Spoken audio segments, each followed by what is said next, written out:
Hi, Keith. Hello, can you hear me? Yeah, I can hear you. Okay. I had something come up saying my speaker wasn't working right or something. Oh, yeah. Well, nope. Seems to be working great.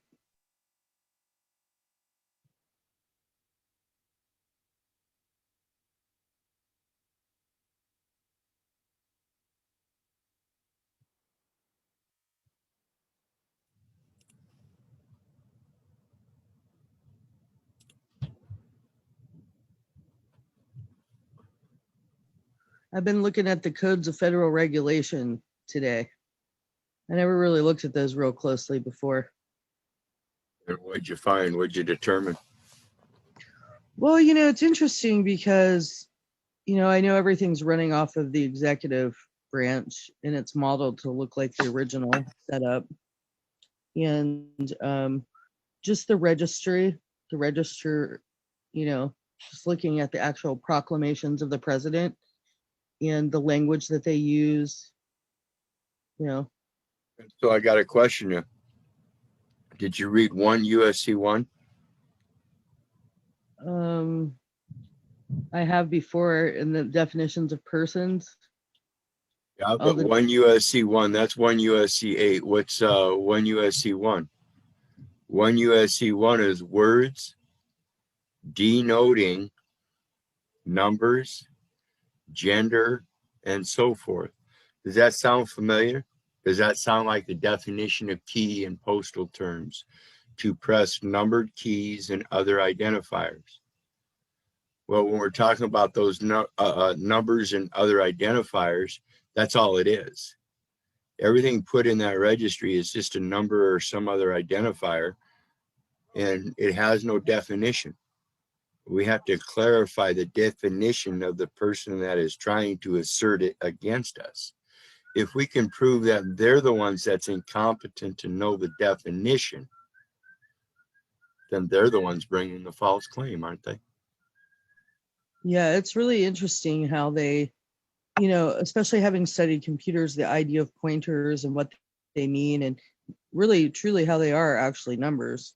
But reading the English part of it's interesting how when they just because of the need to have the right verbiage and notices um, and correspondences, that's primarily why. And I never really like I know the Lieber code where it came from, but I never really have figured out the rules of how what governs it. And I suppose that's what I was kind of trying to look for more. What governs the Lieber Code is the law of nations. The law of nations, they set forth the terms for the flags and all of this so that when we're approaching another entity, there's a forum that they can go to if they see a flag that they're not familiar with. So that they can determine whether that's a friendly flag, an ally, or a enemy flag, which may be a flag of war. That's all it Yeah, is. yeah. I knew that part, but I guess it's the specific language that they use in the proclamations. Where Those are there's all. always It's the all whereas. right. Well, remember, when they go to those references, we're speaking about the law of war. When we're speaking about the law of peace, which nobody seems to recognize yet, it's a white flag. Where is Right. that white flag recognized? The laws of war. Why doesn't everybody else recognize this? If you're at peace, why do you need to fly the banner of a nation to proclaim that you are at peace?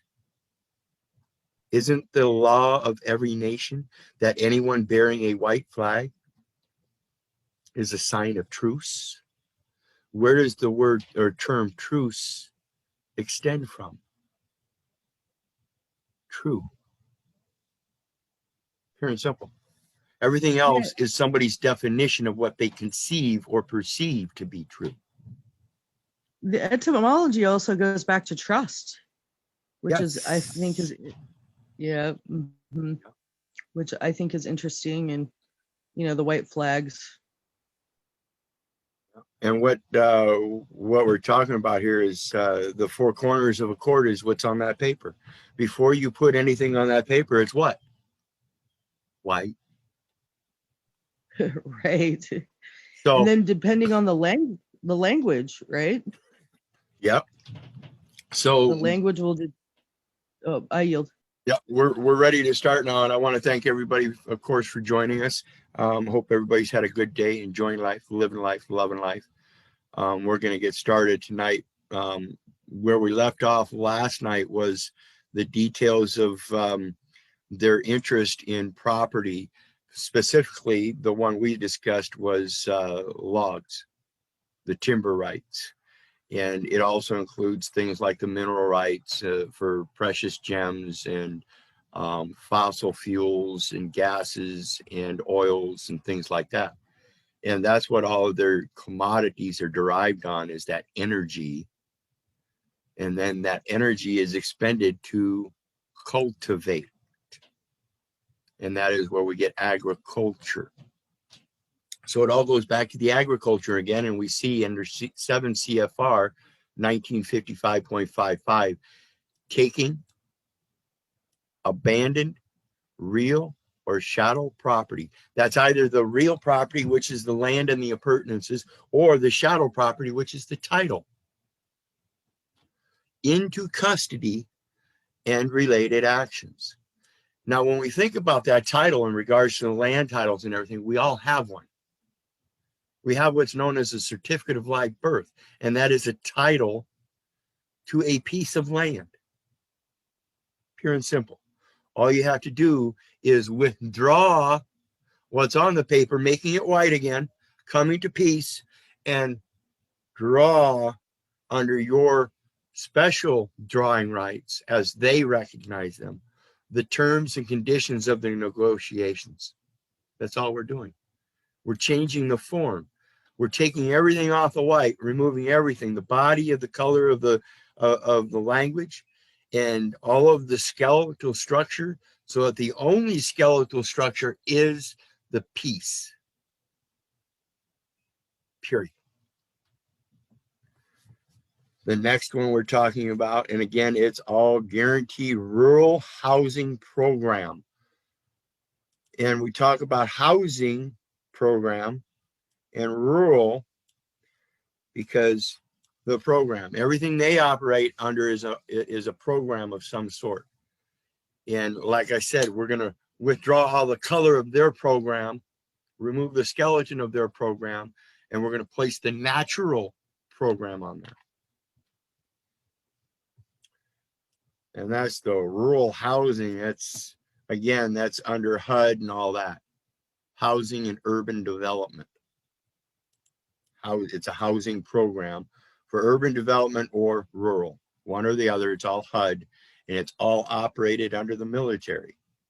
When we think about the financial assistance of the Secretary of Agriculture, I mean, he is the one that's got to make sure that all the food that's being raised on the farms and fish farms and ranches and stuff, they all have to be good. And that means the soil that they're being grown from has to be good. They have to all interchangeably work with each other, like I explained in the post that I did earlier.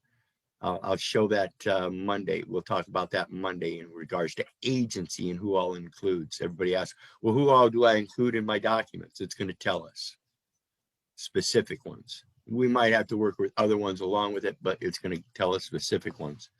And this is under Title 42, Public Health and Welfare. Health and welfare in regards to the public is related to the public lands. Entry upon land for inspection, and what I was talking about with the mineral rights and the soil surveys to make sure that it's capable of cultivating the crops in a safe and healthy manner. The soil has to have a certain balance, so it can't be contaminated and stuff like that. And when we make an entry into a land, that's what we want. Because if it's not up to standards for cultivation and we're redeeming the land to reclaim it for the proper use of the soil of the land and not the taking of the minerals and the precious gems and the gas, but to use it properly, we have to make sure the soil is proper. That's who does your inspection. It's the military survey. And the military survey isn't so that everybody else can have jurisdiction and come in and do this and do that. The military survey is to request production of documents and things and entry upon the land for the entry right, generally extent of right to appropriate waters. See, in order to cultivate the land, it has to be married to other things, particularly water, specifically water. Remember, I was talking about your right of portage, okay? Your right of portage isn't just being able to reach the water. It's being able to reach the water and then take that water from its source to where you need it. This is in all transits of water, whether it be collected naturally, which they try to regulate and say you can't collect water naturally. Somebody else has the rights to the waters. Really? Your laws say otherwise, because on your desert lands defined, the question is how it's determined. And that is all lands exclusive of timberlands and mineral lands, which will not, without irrigation, produce some agricultural crop. So if they try to regulate you and say, well, you can't collect water naturally, excuse me, you're saying that by using it, I have to create a desert land by not collecting the water naturally? Are you a fool? Are you incompetent? The inconsistencies in their laws will point you out that what he tells you is always true. He created all things and he gave you usury of that as long as you accept his immutable oath of the promise to seek his counsel at all times. And he'll always give you the answer. Always. Desert land entries, general. There's that general thing. Public lands, interior regulations relating to public lands. Bureau of Land Management. Department of the Interior's Land Resource Management. Resource. So if the water is meant to go to the land, and I can collect it and store it up so that I can keep the land and prosper and be abundant through my duty to replenish the earth and thereupon take upon the duty of storing up water in case it comes dry and needs just a little assistance, as I'm told I'm supposed to do. Many ways to discern and use your own discretion. The Bible is one of the greatest. Or I'll say biblical scriptures, because there's many biblical scriptures, as we call them, Bibles, books. Who may make desert entry or desert land entry? Citizenship. It says any citizen of the United States 21 years of age or any person of that age who has declared his intention to becoming a citizen of the United States. Really? So you're going to deny somebody else entry into their land as a superior duty. I'm going to find a fun one with this one. And who can truthfully make statements specified in 2520-8C of 25 and 2521.2A can make a desert land entry. Well, this one is specified, so let's look at it. Economic unit requirements. I'll be darned. If it ain't going to cost you a darn thing, then what is your interest? Remember, we were talking about interest in the land, logging rights, mineral rights. Yeah, now what's your interest? See, again, we find an inconsistency because they're saying that they has to be have an economic unit requirement. Compact. What's a compact? Is that an interstate compact? Is that an international compact? See, now we're talking about the peace treaty. What end of the statement are we on here? Are we under the economic, being the commercial, or the compact? One or more tracts of public lands may be included in a desert land entry, and tracts so entered need not be contiguous. What is a tract of land? You'd be surprised to find that out. We'll look that up sometime too. But for now, all tracts entered, however, shall be sufficiently close to each other to be managed satisfactorily as an economic unit. This is why we're going to have that military survey, is not so they can come into the lands and manage it for their economic purposes, but so that they keep their economic grubby hands off of the land that has been withdrawn from their surveys.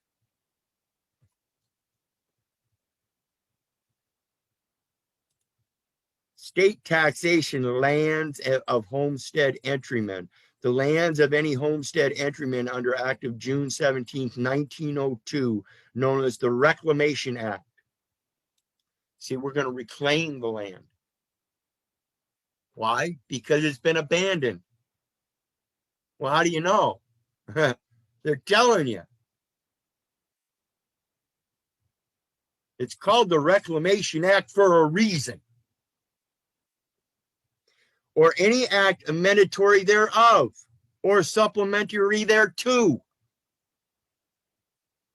That means all of their real estate laws that came after the Homestead Act, or the Reclamation Act, as it's mentioned here, are subject to the Reclamation Act.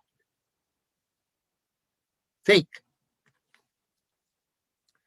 And the lands of any entryman on ceded Indian lands with any Indian irrigation project. Ceded.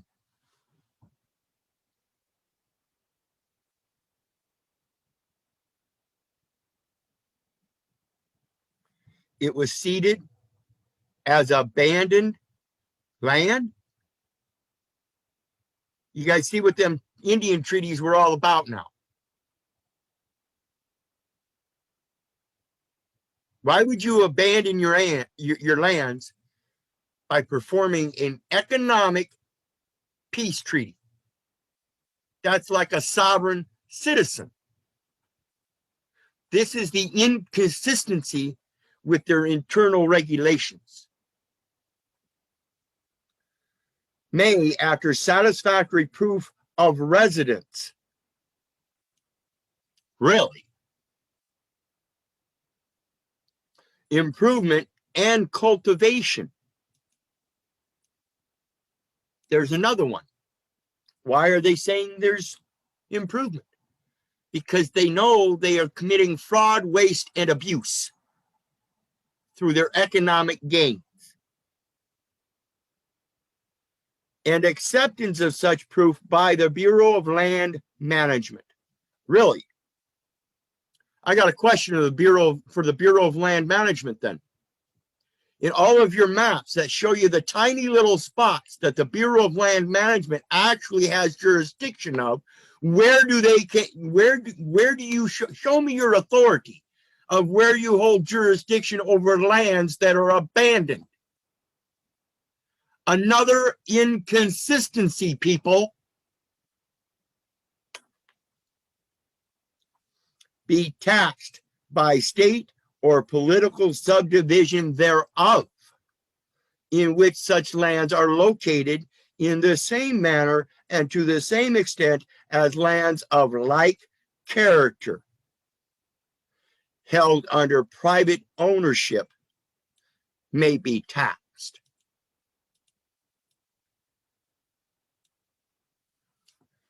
Like person.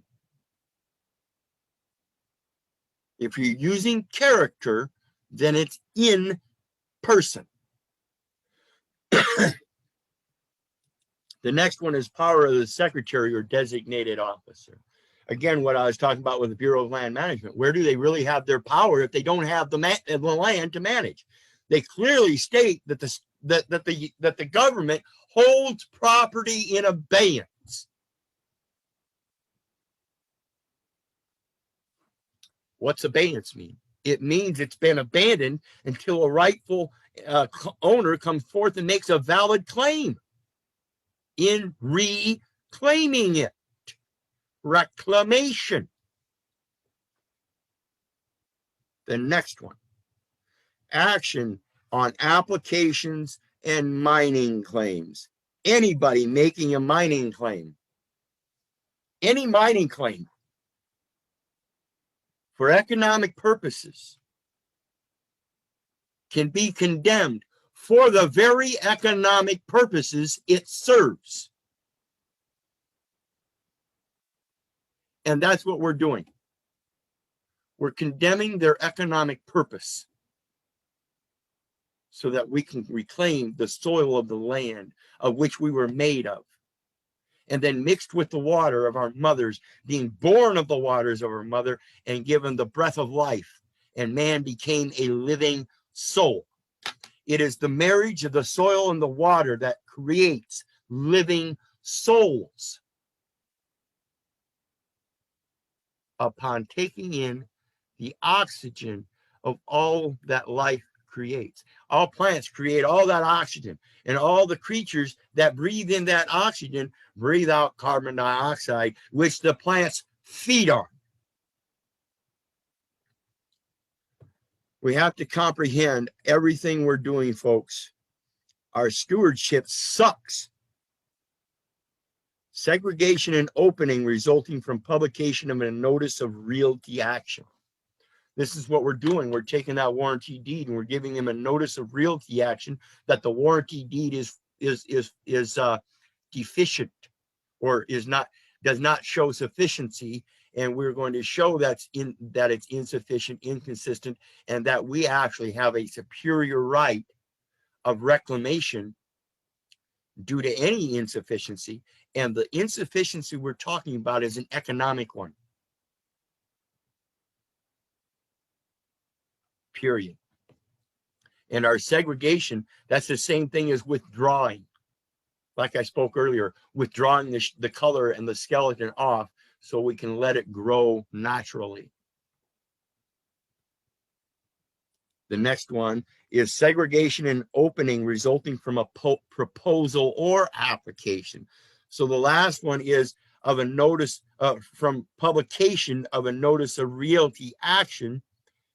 And this one is telling us we don't have to apply, we can make a proposal. I see here in your public offering, it says this. How about I propose we come to a greater agreement and strike this, and this. And put this, and this. What are they going to do? If you're improving it,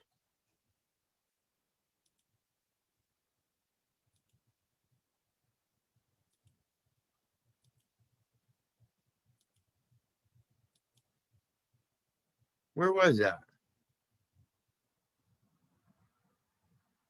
Is that here? Where they talked about improvements. So anyway, the next one,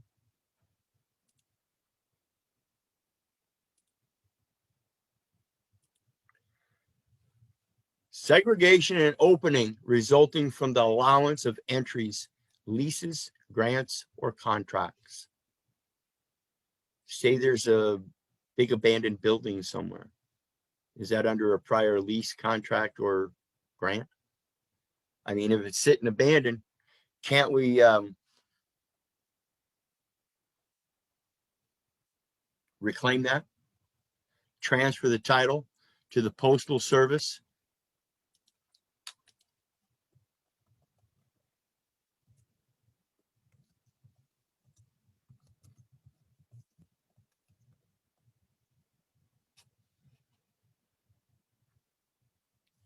Expenses incidental to transfer of title to the Postal Service. Now, as the Postal Service, the main warrant officer, can he not warrant the actions of the Department of Defense, U.S. Department of State, the Forestry Service, the National Forestry Service, HUD, anybody he needs to, the military, to go in and do that stuff? Incidental expenses? Because he is the trustee now. He is the one that holds the title. This is the intent of what we're doing. We're going to prove that contract already exists under a peace treaty, and that's where it belongs. 43 CFR, public lands interior withdrawals. That's what we're talking about. We're going to withdraw those errant records that say it belongs as part of the public lands. Because as far as the Bureau of Land Management says, that's not public lands. It's abandoned. And the local municipalities have expanded out and said, well, because of the federal jurisdiction, we're calling this public lands. You're under a contract, baby. Title 48, 52 USC, or 48 CFR 52.212-5, contract terms and conditions required to implement statutes. That means any state statute that claims any kind of property of any sort, whether it be a paper or the soil or the pertinence or the fixtures or the buildings or the outbuildings or the fish farms or the eggplants or the cornfields, I don't care. It all has an economic requirement. That itself is what we are condemning. 1 Timothy 6, verse 10, for the root of money, or for the love of money is the root of all evil. So if we can get rid of that economic thing and get to the basic needs of every party involved, then we come to a truce. And with that, I'm done. We've got a little bit of time, but that's the basic element. I'm going to post all these links like always, but the floor is open. Ask questions, because we just went from the Department of Agriculture all the way up to withdrawals. And that's what we're doing. Even their agriculture is using, particularly here in Iowa, we had so many family farms back when I was growing up in foster homes and stuff. And then in the 70s, the industrial farms took over because of the collapse of the farm mortgages. And it was all planned. So I urge everybody, when they talk about planting corns, what they're talking about is the definition of planting says plant, a place where one manufactures or processes eggs. Everything is confused, and we are drawing all of that confusion off, getting rid of all of it, because it is all inconsistent. Therefore, we start with a clean slate. So anyway, that's all I got. Floor is open.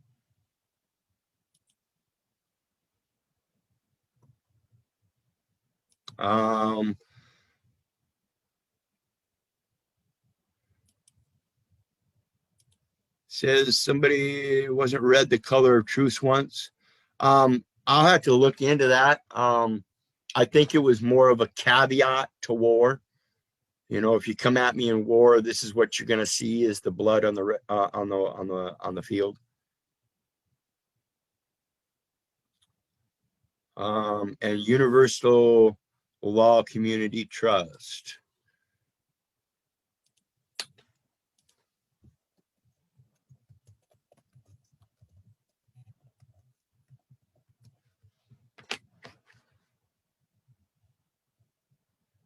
Universal Law Community Trust, Ministry of Remedies. It's a .com site.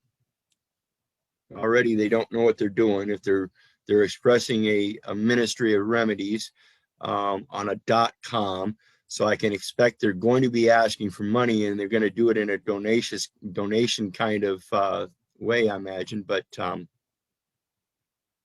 create a kindness credit account, yeah.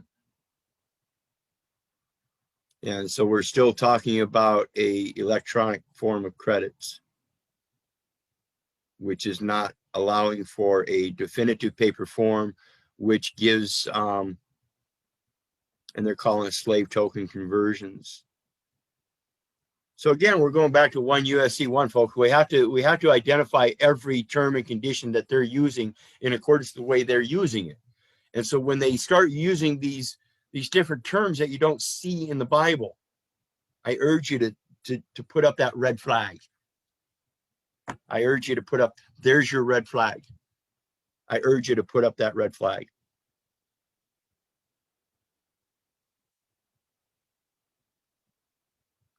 What else, guys?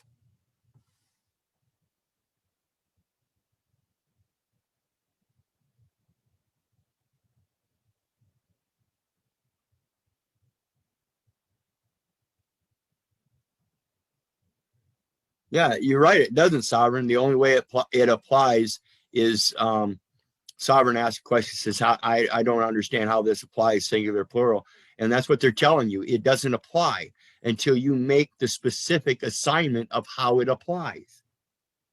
I'm going to post a link here. I got to go grab him real quick. This is one of my favorite guys. I just ran into him recently, but he's just like me. Just like me. Ask questions, folks. And when they start putting shit out there and forcing you to ask questions, some of your questions can literally dumbfound them.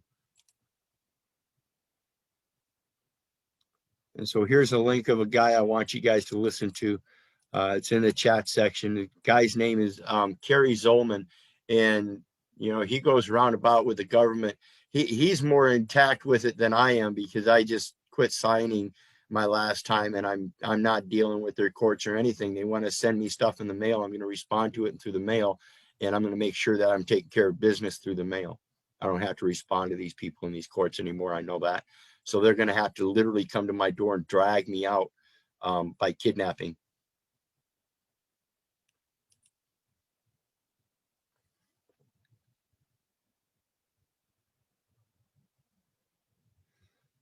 Well, and see the again, that's a matter of record keeping track of the hours of your kindness, community hours, and stuff like that. And that's something that see, everybody expects something back. And when we think about this system of living in prosperity and abundance and giving freely what was freely given, that's truly as simple as it gets. There is no expectation in return. And so again, when we talk about reclaiming the land and doing our own water collection, it's not a matter of collecting water just for ourselves, so we have, because we expect something, but so that if something of any number of things happens, it didn't cost us anything to collect it, so that when a weary traveler comes and he needs water, and we know it's been dry for a fucking month, and he's been out there for a month like Jesus, 40 days and 40 nights. We have that. That's our true profit. Our knowledge of being able to take advantage of certain situations so we can keep in store other situations that might come about, not in fear, but in looking out for our brother, in looking out for the creatures that we're tending, so that we can keep that prosperity and abundance. I mean, it doesn't make sense that if we know that a plant needs water to survive, and there are times that there are droughts where that plant won't survive, and that's our survival, then we better help that plant survive. It goes the same throughout the entire world. We have to help the plant survive. That's our duty. We have to learn how they grow. And one of the main concepts, of course, is that water and its schedule, not our fee schedule.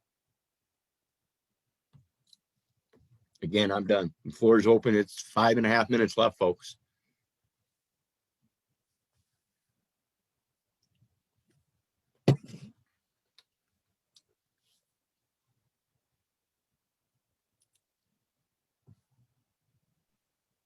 I have a question, Keith.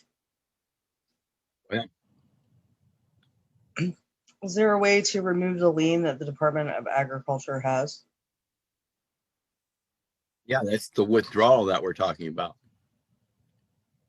We're going to do when we As do the opposed, military, when we have the military go in and do an inspection, they're not just inspecting the land, they're inspecting all of the records. okay, so it's like a forensic accounting kind of. We're going to have every department that Well, needs to be involved because we want it known in honor for the record. All of y'all been making big mistakes, and y'all need to correct y'all record now. Sorry about my well, passion. and that's I like it. Well, and that's the interesting thing about UCC one liens is that once one's been placed on, say, a number, that if another one is filed, it basically obliterates the first one. Correct. Right. Correct. And that's So, what we're like, doing is we're obliterating all commercial liens, whether they be called agriculture liens, mechanical liens, this kind of lien, or what. We're going to obliterate all of them with what's known as a maritime lien, which is known to be a sacred lien, which is he is that who created all things. The land shall not be sold forever, for it is mine, and ye are strangers and sojourners with me. It is not to be settled. It is to be opened up, and people cultivate and herd and shepherd however they deem necessary for their survival and the survival of their neighbor. So that would be a That's what we'll be talking non-UCC about Monday is claim then? Say what? Okay. So that would be a non-UCC then. Right. And it's not you don't even yeah. have to clarify it as non-UCC. What do you mean non-UCC? I don't have anything to do with the UCC. If you're talking about UCC to me, we're talking about the Uniform Customs Codes of NAFTA, North American Free Trade Agreement, which is tied into the Constitution of UPU. This supersedes your Constitution. Yeah, you're right. The American people don't belong to that Constitution because they're actually nationals and have a much greater document available to them in the international form that is a blatant offer of peace. Mm-hmm. That's what needs to be settled.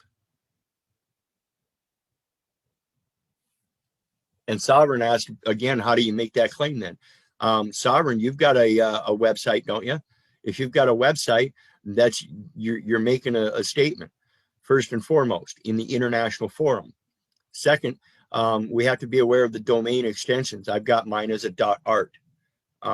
As I mentioned, this other link, the Universal Trust Company or organization or whatever it was, they have theirs on a .com. I strongly urge people that want to express their sacred lien, they do it on a domain extension that is not a commercial environment. Otherwise, like I've established, I've got an adoptions page and a notices page where I've placed all my adoptions up. Anybody that wants to rebut any of it or say you can't do this or that, you'll have to come to me and talk to me about it then. Because as far as I know, it's an international forum known as a public domain, and it's open offer to everybody. I accept it. What do you mean I can't accept it? You're putting it out there in the public domain for me to accept, so I adopted it. Pure and simple. Same with the notices. The notices are all in their codes and everything. All I'm going to do is wrap them around their necks. They gave me enough rope to tie all of them up in one noose. They're all just doing their job. Well, that job is an economic dependency. Now you have a greater duty to the peace treaty that supports that economic dependency and says you can't use that land that way. That's private land. It's been withdrawn. None of your business, none of your jurisdiction. Stay out. And that's all we're doing. We're just, as we go along and correct those records. And again, that's my premise is in starting in that international forum on with a site of your own and professing your truth, and then just let it trickle down. Every time they want to ask questions, you've already got it as information on your site. And as in my case, I've got other people that are members of or private member associations that are listed as contacts in my site. We are members of each other's private member associations, so we can go to each other for counsel as well. So not only do I have all the laws posted here, but I've got all the laws posted on Derek's site and other sites. And with that, we're just about out of time. I love y'all. God bless. Thanks for coming. If it weren't for you guys, I wouldn't be doing this. Y'all have a great weekend.